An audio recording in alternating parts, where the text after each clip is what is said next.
sa Papa Dudut Stories, ikaw ay hindi nag-iisa.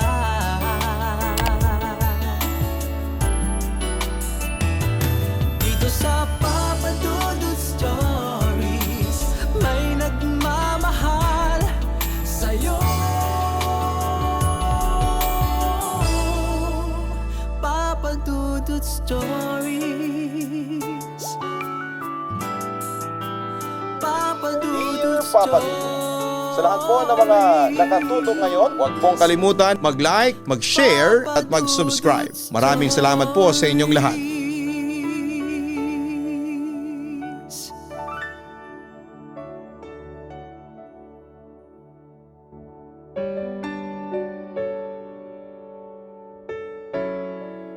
Magandang gabi po sa inyong lahat, lalo na sa iyo, Papa Dudut. Ako si Keng, hindi totoong pangalan. 43 years old na ngayon at kasalukuyan ako nakatira ngayon sa Santa Monica sa Quezon City. Papa Dudut, ako ay may kapansanan na kung tawagin ay cerebral palsy. Hindi ako makalakad at makapagsalita ng maayos. Bata pa lamang ako ay ganito na ako. Pero hindi ako kinakitaan ng pagsuko at mas hindi kinakitaan ng panghihina ang mga magulang ko. Madalas akong i-therapy at sa awa naman ng Diyos ay kahit papaano ay umayos ang kalagayan ko. Pero alam kong pagod na sa akin ang aking pamilya. Kakaalaga sa akin pero hindi lang nila yon masabi sa akin kasi mahal nila ako at ayaw nilang masaktan ang kalooban ko. Samantala isang araw ay bigla na lamang akong dinala ng aking mga magulang sa kumbento. Kaya nagtaka ako at nagpa siyang kausapin sila. Bakit niyo po ko dinala dito? Tanong ko sa aking mga magulang habang tulak-tulak ni Itay ang aking wheelchair. Nandito tayo kasi nabalitaan ko na merong isang mother dito na magaling manggamot. Si Sister Gina, sagot naman sa akin ni Inay. Ipapagamot niyo po ako? Hindi po ba alam niyo namang walang gamot sa sakit ko? Malungkot kong sagot sa kanila. Napansin naman ni Itay ang aking kalungkutan kaya inalo niya ako. Huwag tayong negatibo anak. Ako naniniwala ako na gagaling ka. Hindi imposible ang himala ng Diyos. Kung gugustuhin niya gagaling ka. Huwag nating questionin ang kapangyarihan ng Diyos. Hindi ko naman po kine-question ng Diyos, Itay. Tanggap ko rin naman po ang kalagayan ko. Masaya na po ako kahit na ganito ako, sagot ko naman sa aking ama. Napansin ko naman ang kalungkutan sa mga mata ni Inay. Anak, handa namin gawin ang lahat, umayos lamang ang buhay mo. Inay, Itay, pasensya na po kung nahihirapan na kayo sa pag-aalaga sa akin. Sinisikap ko naman pong huwag maging pabigat sa inyo Tila paghingi ko ng paumanhin noon sa kanila. Si Itay naman ang unang nag-react sa aking sinabi. Kahit kailan hindi ka naging pabigat sa amin ng nanay mo. At saka nakikita naman namin na nagpupursige kang mamuhay ng normal. Keng anak, hindi kami nagreklamo ng nanay mo sa pag-aalaga sa iyo. Obligasyon namin yon.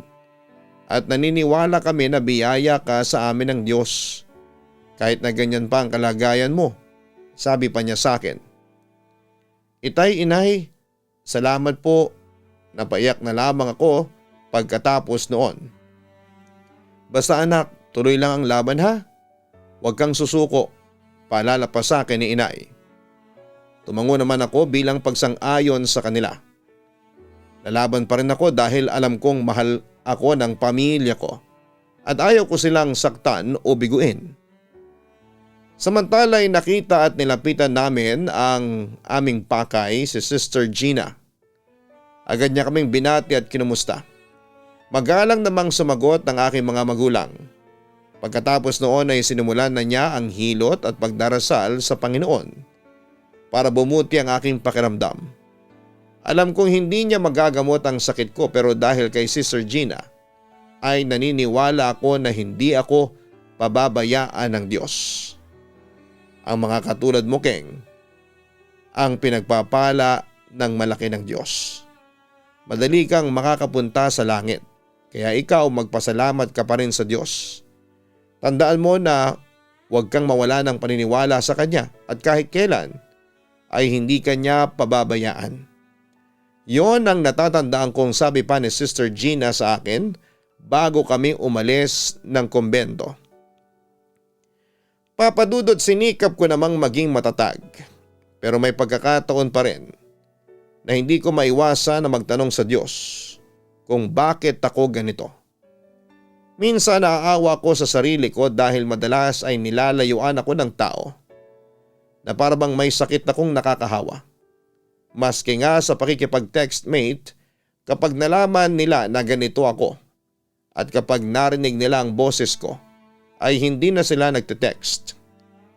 Oo, papadudot, masakit yon sa akin. At inakala ko nang wala nang tatanggap pa sa akin. Pero dahil sa pag-uudyok sa akin ng kaibigan kong si Christy, ay pinagtiyagaan ko pa ring hanapin ng taong kayang tumanggap sa akin. Dumating na ba? Bungad na tanong sa akin ng kaibigan ko pagdating niya sa bahay. Dumating ang ano? Nagtataka pa nga ako noong una. Siyempre yung sulat. Mabilis na sagot ni Christy sa akin. Nakalimutan mo na ba? Hindi ba nagpapaskil ka sa dyaryo na naghahanap ka ng pen pal? Ano, meron na ba? Tanong niya sa akin. Nang mga panahong yon ay hindi pa masyadong uso ang social media noon. Maliban sa Friendster, kaya may ilang pa ring nagre-resort sa paghahanap ng pen pal. May mga pitak pa nga sa tabloid kung saan ay magpapaskil ka ng iyong pangalan, address at litrato para makahanap ka ng pen pal. Natatawa nga ako noon kasi puro mga inmate sa bilibid ang kadalasang parokyano noon. Pero sinubukan ko pa rin, baka magbigay ito ng sorpresa sa aking buhay. Samantala, malungkot naman akong sumagot sa tanong ni Christy. Naku, wala pa. Wala pang nagtatangka. Ay ganoon, sayang naman. Nangihinayang na wika pa ni Christy. Kasi naman Christy, sa palagay mo, sino makikipag-penpal sa akin? Kung bilang textmate nga ay ayaw nila sa akin, penpal pa kaya? Wika ko. At para bang nawawala na ako noon ng pag-asa at kumpiyansa sa sarili. Hay nako, wag kang nega dyan. Malay mo, may magtangka. Natatawang sagot sa akin ng kaibigan ko. Cute ka naman, charming and beautiful. Baka naman sinasabi mo lang yan kasi best friend kita. Hirit ko pa sa kanya. Naku, hindi no. Ayaw naman kitang paasahin. Pero maniwala ka sa akin, Keng. Meron at merong lalaking magkakagusto sa'yo. Pampalakas loob ni Christy sa akin. Pen pa lang ang hanap ko, Christy, hindi boyfriend. Pagkaklaro ko pa sa kanya. Sus, Keng, karamihan sa mga nakikipag-penpal jowa ang hanap. Hindi kaibigan, no? Natatawang wika ng aking kaibigan. Pero Christy, natatawa lang ako kasi parang napakaluma ng gagawin ko, penpal. Sa panahon ngayon, uso na ang textmate, chat at saka email. Katwiran ko sa kanya. Sa una lang naman kayo magiging penpals. Kapag nagkakilala na kayo, pwede na kayo mag-usap sa pamamagitan ng telepono, email, o di kaya ay magkita na lang kayong dalawa ng personal. Hindi naman habang buhay gagamit kayo ng ballpen at papel para lang mag-usap. Pagkaklaro naman ni Christy. Napahinga na lamang ako ng malalim. Sana magkaroon ako ng penpal. Iling ko pa noon sa langit. At hindi nagtagal ay meron din akong natanggap na sulat. Mula ito sa isang lalaki na nagngangalang Alfrens. Maiksi lang ang sulat, siguro ay nasa kalahati lang ng papel ang laman noon. Nangungumusta lamang siya sa akin at isinulat niya roon ang kanyang cellphone number. At nagre-request din siya na i-add ko siya bilang friend sa aking Friendster. Yun nga lang ay may computer ako pero walang internet dahil wala din kaming landline. Nang mga panahong yun ay kailangang may landline ka para makakonekta ka sa internet sa pamamagitan ng dial-up modem. Kung magpapasya naman ako mag-internet sa computer shop, magastos dahil 20 pesos din ang kada oras ng paggamit ng computer. Kaya nagpa siya akong mag-text na lamang kay Alfriends. Papa Dudut, yun nga, nag-text ako kay Alfriends at mabilis naman siyang nag-reply. Simula noon ay naging textmates na kami at masaya ako dahil tanggap niya ang kalagayan ko. Samantala isang member ng church choir si Alfriends. Mabait, makadiyos, responsable at matulungin. Yan si Alfriends. Dahil doon ay hindi ko maiwasan na humanga sa kanya. Pero tinago ko noon ang paghanga ko sa kanya dahil na rin sa kalagayan ko. Natatakot ako na baka hindi niya ako seryosohin. Pero isang araw isang himala ang naganap. Inaya ko ni Alfriends na lumabas para mamasyal. Medyo nahiya pa nga ako sa kanya dahil siya ang nagtutulak ng aking wheelchair.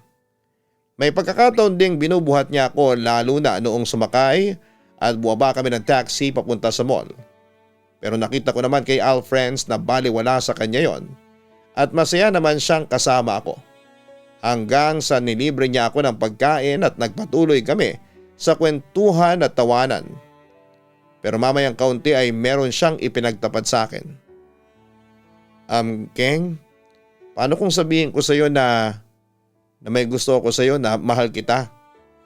Napatingin naman ako kay Alfriends dahil hindi ako makapaniwala noon sa aking narinig.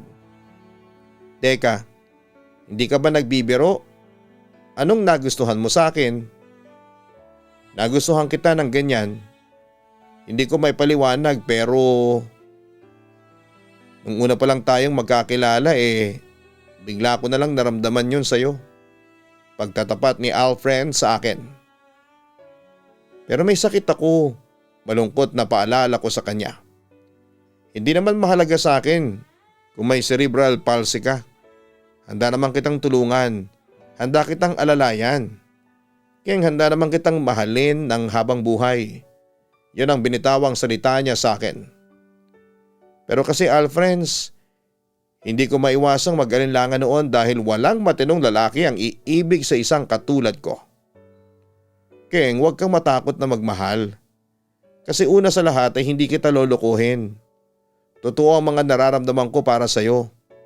Mahal kita, maniwala ka sa akin. Insist pa niya sa akin. Keng, pinapangako ko sa iyo na hindi kita sasaktan o papaiyakin. Paniniguro pa niya sa akin. Saglit akong natahimik. Sinuri ko rin ang aking damdamin at doon ko rin na-realize na may gusto rin ako kay Alfriends. Alam mo ba? Pareho tayo ng nararamdaman. Pagtatapat ko sa kanya. Matagal ko nang gustong sabihin na mahal kita kaso nahihiya ako. Baka kasi pagtawanan mo lang ako. Kung hindi man baka mapahiya lang ako kasi hindi mo rin ako mamahalin. Natatakot akong masaktan kaya nagpasya na lamang ako na itago na lang yung nararamdaman ko. Hindi kita kailanman pagtatawanan kahit na ikaw pa ang unang nagtapat sa akin. Dahil mahal kita, Keng. Wika niya habang hinahawakan niya ang aking kamay. Kinilig ako noong sandaling yon at buti na lamang nasa bandang dulo kami ng fast food kaya walang makakakita sa sweetness naming dalawa. Sana tanggapin mo ko, sinserong sabi pa ni Alfriends sa akin. Hindi ka mahihiyang iharap ako bilang girlfriend mo? Panunubo ko sa kanya. Oo, kahit ano pang sabihin ng iba. Hindi kita ikakahiya. Ikaw lang ang mamahalin ko, Keng. Wala nang iba. Yun naman ang sabi ni Alfriends sa akin. Dahil doon ay isang desisyon na ang aking ginawa. Pumapayag na akong maging girlfriend mo. Maraming salamat at ako ang pinili mong mahalin. Wika ko sa aking kauna-unahang boyfriend. Papadudot, akala ko'y wala nang puwang ang pag-ibig sa isang katulad ko. Na may kapansanan pero nagkamali ako. Na-realize ko tuloy na mahal pa rin pala ako ng Diyos. Dahil ibinigay niya sa akin ang isang lalaki na handang magmahal sa isang katulad ko. Papadudot, dahil doon ay ipinagdasal ko talaga sa Diyos na sana ay si Alfriends talaga ang lalaking matagal ko nang hinihintay. Papa Dudut, naging masaya naman ang relasyon namin. Ramdam na ramdam ko ang pagmamahal niya sa akin. Dahil dito ay lalong lumakas ang kumpiyansa ko at lumaban ako para sa aking buhay. Natuwa naman ang mga magulang ko sa mga pagbabagong nangyari sa akin kasi naging positibo na ang pananaw ko sa buhay simula noong maging boyfriend ko si Alfrance. Siyang naging inspirasyon ko. Ang akala ko, Papa Dudut, ay magpapatuloy na ito habang buhay. Kaso'y nagkamali ako dahil paglipas ng 1.5 taon ay bigla na lamang lumamlam ang relasyon namin dahil busy raw si Alfrance. At hindi ko namamalaya noon na unti-unti ring nawawala ang komunikasyon namin. Kaya para maibsan ang lungkot at pangungulila ay nakipag-textmate ako sa ibang lalaki. At doon ko nga nakilala si Rolf. Papa Dudut, nagkita kami ni Rolf noong November 26, 2005 at nagkaroon kami ng kakaibang bonding. Siguro dahil mabait siya at tanggap niya ako. Hanggang sa naging close kami na nauwi sa mas malalim na pakikipagrelasyon. Papa Dudut, nagkataon namang nagpakabit na ng telepono ang mga magulang ko kaya ginamit ko yon para maging phone pals kami ni Rolf. Na nauwi sa isang relasyon sa pamamagitan lang ng tawag. Oo, ginawa namin ang phone sex at gabi-gabi namin ginagawa yon. Sa una masaya pero minsan ay hindi ko rin maiwasan na mag-guilty. Pero sa kabila noon, si Rolf ang naging first kiss ko. Oo, boyfriend ko si Alfrance pero ni minsan ay hindi niya ako hinalikan. At si Rolf pang nagbigay noon sa akin. Kaso Papa Dudut, hindi rin nagtagal ang lahat sa amin ni Rolf dahil na rin siguro sa pagkakataon hanggang sa isang araw ay muling tumawag sa akin si Rolf. At doon ay inamin ko na sa kanya ang aking tunay na nararamdaman. Rolf, sa palagay mo dapat pa ba nating itigil yung ganitong klase ng relasyon natin? Tanong ko sa kanya habang kausap ko siya sa telepono. Ikaw ba? Gusto mo pa ba yung ganon na nabubuhay lang tayo sa puro pantasya? Balik niya sa akin. Sa totoo lang ay parang kasalanan sa Diyos tong ginagawa natin. Pag-amin ko. Papa Dudut, totoong nakukonsensya ko kasi kahit na sa telepono lamang kami nag-uusap, ay pagtataksil pa rin ang ginagawa ko. Mahal mo pa rin ba ako? Maya-maya ay seryosong tanong niya sa akin. Dapat ako ang magtanong niyan sa'yo. Ikaw ba? Balik ko sa kanya. Mahal kita. Diretsong sabi niya sa akin. Ganon din ako. Ako naman ang sumagot sa kanya. Pero natatakot ako. Dagdag ko. Bakit ka naman matatakot? Usisa ni Rolf sa akin. Hindi ko alam pero parang hindi ako kumbinsido na mahal mo nga talaga ako. Ang sabi ko sa kanya. Pinagdududahan mo ko? Hindi ka nagtitiwala sa akin, ganon? Tila may kirot sa puso niya habang tinatanong niya yon sa akin. Ano bang nakita mo sa akin? Bakit minahal mo ko? O baka naman mahal mo lang ako kapag magkausap tayo sa telepono? Iyon ang mga tanong na gusto kong mabigyan ng kaliwanagan. Samantala, narinig ko namang nagbuntong hininga si Rolf bago nagsalita. Mahal kita, pero hindi ko alam kung paano ko i-explain. Itigil na lang natin yung relasyon natin. Maya-maya ay sabi ko sa kanya. As expected, narinig ko ang pagtutol ni Rolf. Nalilito ako sa mga nararamdaman ko para sa iyo. Oo, mahal kita kaso ayaw ko namang isipin na kaya mo lang ako minahal kasi pampalipas mo lang ako. Pagtatapat ko sa kanya. Hindi ganyan ang tingin ko sa iyo, Keng. Kahit kailan na hindi kita naging pampalipas. Pagtutol niya sa sinabi ko. Makipagbalikan ka na lang kaya sa asawa mo. Suhestyon ko sa kanya. Matagal ang inabot bago siya nag-response sa akin. Okay, kung gusto mo makipaghiwalay sa akin, sige hindi kita pipilitin. Pero alam mo, Keng, handa akong makipagbalikan sa iyo anytime. Tawagan mo lang ako. Sabi na lamang ni Rolf sa akin bago niya ibinaba ang telepono. Papa Dudut, akala ko ay doon na magtatapos sa amin ni Rolf. Pero makalipas ang ilang araw ay muli siyang tumawag sa akin. Ang sabi niya ay nami-miss daw niya ako. Kaya simula noon ay ginawa ulit namin yung dati naming ginagawa. Pero kinalaunan ay tumigil din kami dahil siya na mismo ang umayaw. Sabi niya sa akin ay wag na raw ako magte-text sa kanya. Na sinunod ko naman kahit na masakit sa akin. Papadudot pagkatapos noon ay hindi na nagparamdam pa si Rolf sa akin. Pero imbes na magmukmok ay muli kong binaling kay Alfreds ang atensyon ko. Hindi pa rin nawala sa puso ko si Alfreds dahil kapag birthday niya, Pasko or Valentine's Day ay pinapadalhan ko siya ng card. Noong February 2006 ay laking gulat ko dahil nag-text siya sa akin. Ang saya-saya ko kasi narinig na yata ng Diyos ang dasal ko. Sa madaling sabi nagkabalikan kami ni Alfreds. Pero hindi ko akalain na panandalian lamang yon dahil nasira ang relasyon namin dahil sa isang pagkakamali. At yon ay ang pakikipag-phone sex ko. Nagkataon kasi na ang ka-phone sex ko noon ay ang kapatid pala ni Alfreds na si Anthony at nadiskubre yon ng boyfriend ko. Dahil nahuli niya mismo ang kapatid niya na kausap ako. Agad-agad na nakipaghiwalay sa akin si Alfreds pagkatapos noon. Siyempre hindi ko naman yon matanggap kaya ginawa ko pa rin ang lahat para kausapin siya at humingi ng tawad. Anong kailangan mo? Seryosong tanong niya sa akin noon sa kabilang linya.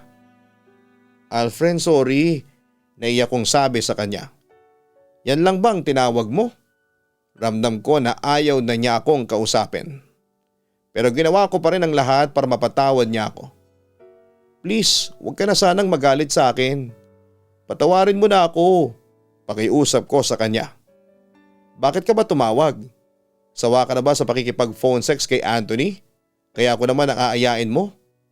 Keng, please, hindi ako katulad mo na baboy na hindi pinalagpas pati ang telepono para lang gumawa ng kung ano-anong kababuyan.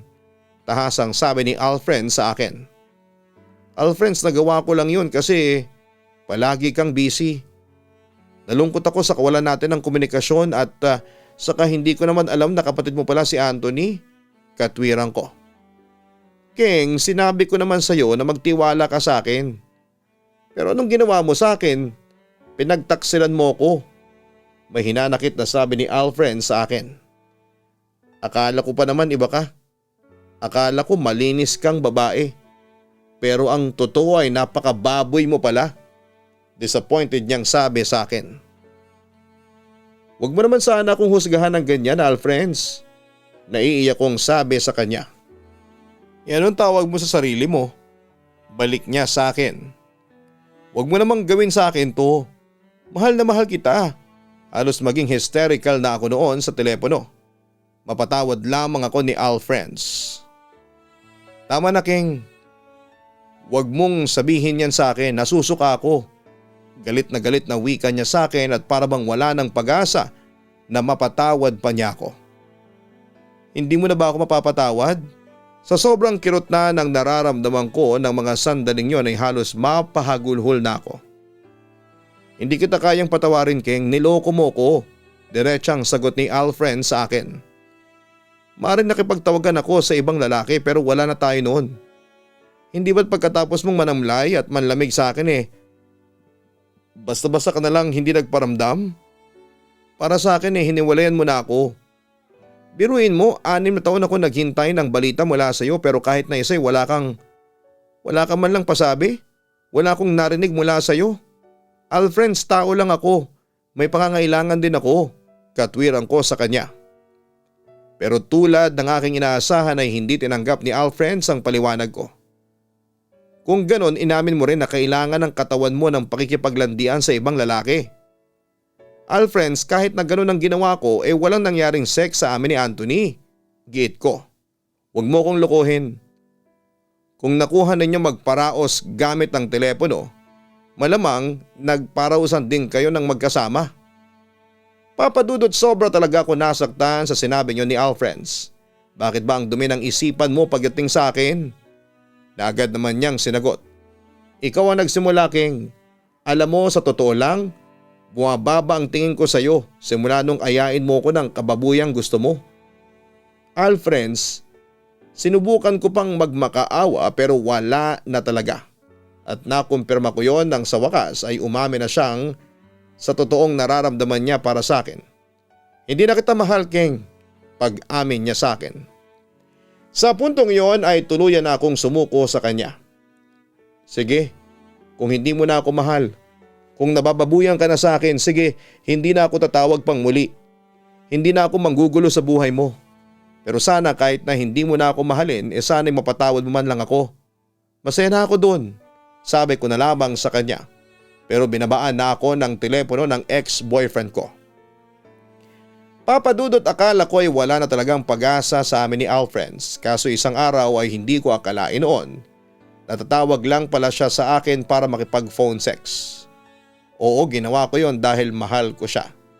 Pero pagkalipas ng ilang gabing yon ay tumigil na rin si Alfreds at tuluyan na niya akong iniwan, Papa Dudut. Tinapos ko na ngayon ang katanghan ko kay Alfreds at sa awa ng Diyos ay natanggap ko na ang lahat. Samantala makalipas ang isang dekada, isang friend request ang natanggap ko noon sa Facebook. At laking gulat kong si Rolf yon. Sa loob ng 10 taon ay hindi pa rin pala niya ako nakakalimutan. That time ay nakatira na ako sa Bago Bantay sa Quezon City habang si Rolf naman ay nakatira noon sa Santa Monica sa Novaliches. Naging magkaibigan ulit kami at kinumusta ko siya. Biyudo na siya dahil namatay ang asawa niya sa isang aksidente 7 years ago. Doon ay muling nanumbalik ang friendship namin sa social media hanggang sa nakapag-decide na kaming magkita sa isang fast food chain sa Muñoz Market, malapit sa LRT Roosevelt Station. At doon ay muling nag-spark ang aming naputol na relasyon. Doon ko din na-discover na totoo pala ang sinabi ni Rolf sa akin noon na mahal niya ako. And to make the story short, nagkabalikan kami noong 2016 and later on ay nagpakasal kaming dalawa noong July 17, 2017.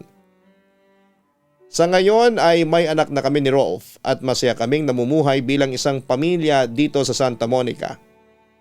Tanggap din ako ng mga anak ni Rolf sa unang asawa at anak rin ang turing ko sa kanila. Samantalang si Rolf naman ay nag-aalaga sa akin kapag nasa bahay siya. Habang ang mga magulang ko naman ay nag-aalaga sa akin kapag nasa trabaho ang asawa ko. Ito lamang ang kwentong maibabahagi ko sa ngayon. Sana'y mabasa po ninyo ito, Papa Dudut, at maraming salamat at magandang gabi sa inyong lahat. Lubos na gumagalang, Keng.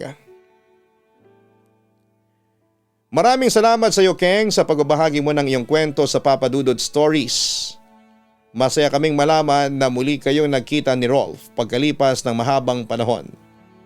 At pinatunayan lamang nito na siya talagang lalaking nakatakda para sa iyo. Sa kabilang banda, tulad ng iba ay hindi talaga maiiwasan na subukin ka ng tukso. Nakakalungkot lang na nagpadala ka sa tukso ng laman. Kahit pa verbal o phone sex lamang ang ginawa ninyo ni Anthony, ay isa pa rin yung pagtataksil sa boyfriend mo na si Alfreds. Kahit pa sabihin nating nanlamig siya sa iyo o busy siya ay hindi pa rin sapat na rason yon para lokohin siya. Buti na lamang at napagtanto mo rin ang iyong pagkakamali at kahit na nauwi kayo sa hiwalayan ay nakarecover ka din kaagad sa pamamagitan ng pagdating muli sa iyo ni Rolf. Oo, may mga taong nahihirapang labanan ng tukso dahil mahina ang kanilang self-control. Huwag tayong ganon. Kung alam na nating mali at kung alam nating may masasaktan o matatapakan tayong iba, ay huwag nating ituloy ang gusto mong gawin. Think twice before you decide. Practice self-control at labanan ninyo ang tukso sa pamamagitan ng pagbabalik loob sa ating Panginoon. Walang mabisang pangtalo sa tukso kundi ang matibay na pananampalataya at pagmamahal sa iyong kapareha. Hanapin ang Kaistorya Horror para sa mga nakakatakot na kwento araw-araw. Namin pong ina-upload sa Kaistorya Horror YouTube channel. Ganon din ang Gian Gianna Vlogs, ang aming weekly family vlogs. Ang link po ng mga channels na yan ay nasa homepage ng channel na ito. Sana po'y mahanap ninyo at mag-subscribe na kayo.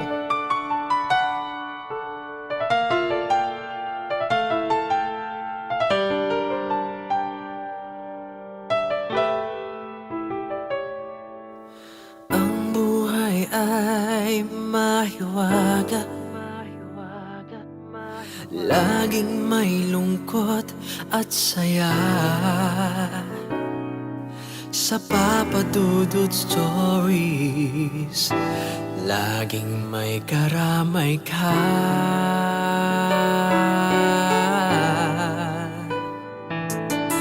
Mga problemang kay bigat, dito ay pakikinggan ka. Sa Papa Dudut Stories, kami ay iyong kasama. Dito sa Papa Dudut Stories, ikaw ay hindi nag-iisa.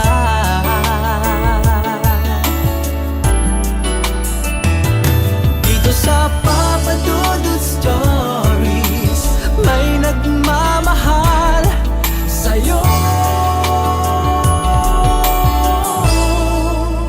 Papa Dudut Stories, Papa Dudut Stories, Papa Dudut Stories.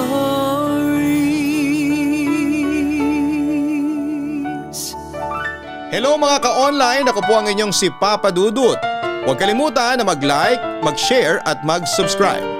Pindutin ang notification bell para mas maraming video ang mapanood ninyo. Maraming salamat po sa inyong walang sawang pagtitiwala.